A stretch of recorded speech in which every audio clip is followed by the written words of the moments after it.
हरियाणा के पूर्व गृह मंत्री अनिल विज ने अंबाला छावनी में जबरदस्त प्रचार किया। विज ने अपने सैकड़ों कार्यकर्ताओं के साथ अंबाला छावनी में डोर टू डोर जाकर प्रधानमंत्री नरेंद्र मोदी को जिताने के लिए हर वोट मोदी को देने की अपील की। विज ने कहा कि भारत को विकसित राष्ट्र बनाने का सपना देखने वाले नरेंद्र मोदी देश के पहले ऐसे प्रधानमंत्री हैं। इन्होंने पहले 70 साल देश को विकसित करने के लिए किसी प्रधानमंत्री ने नहीं सोचा। अंबाला छावनी में हरियाणा के पूर्व गृह मंत्री अनिल विज ने धुआंधार प्रचार किया। अपने प्रचार में विज डोर टू डोर गए और सभी वोटर से अपील करते हुए अंबाला से लोकसभा प्रत्याशी बंतो कटारिया को भारी मतों से जिताने का आह्वान किया। विज ने कहा कि एक एक वोट प्रधानमंत्री नरेंद्र मोदी की झोली में जानी चाहिए, क्योंकि ये देश के भविष्य का सवाल है। पूर्व मंत्री अनिल विज ने बीते 10 वर्षों में प्रधानमंत्री नरेंद्र मोदी के द्वारा करवाए गए विकास कार्यों का बखान करते हुए कहा कि आजादी के 70 सालों में देश के ये पहले ऐसे प्रधानमंत्री हैं जिन्होंने स्वच्छता की बात करके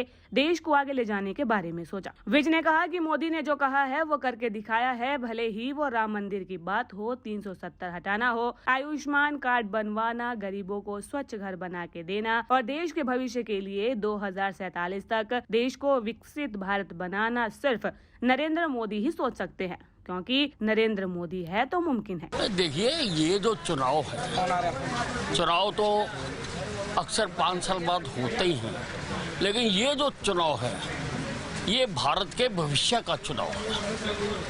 ये उस व्यक्ति को एक बार फिर प्रधानमंत्री बनने के लिए लड़ा जा रहा है जिसके खिलाफ देश की कुछ ताकतें हटाने में लगी हुई है।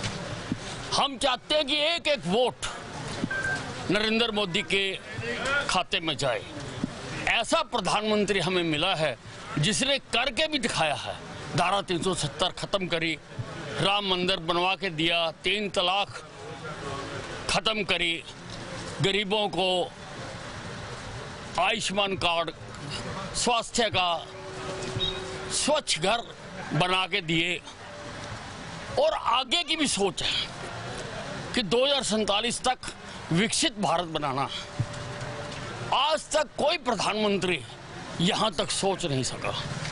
70 साल की आज़ादी के बाद किसी प्रधानमंत्री ने स्वच्छता की बात की है, यानी वो सारे देश को आगे लेके जाना चाहता है और जनता उन पर विश्वास करती है, क्योंकि आज तक उन्होंने जो कहा करके दिखाया। मोदी है तो मुमकिन है, इसलिए एक एक वोट नरेंद्र मोदी जी के खाते में पड़े। अंबाला से भी जो भारतीय जनता पार्टी की उम्मीदवार है वो भी भारी भरकम वोटों से जीते। जो 400 सीटें मांग का कमल बनाने की बात की जा रही है, अंबाला का भी उसमें नाम हो, इसलिए हमारे कार्यकर्ता और हम एक एक घर तक जाने की कोशिश कर रहे हैं। अब तक कहाँ तक है डोर टू डोर? बहुत, हम तो काफी दिन हो गए करते हुए। जो इलाके रह रहे हैं वहाँ भी जा रहे हैं।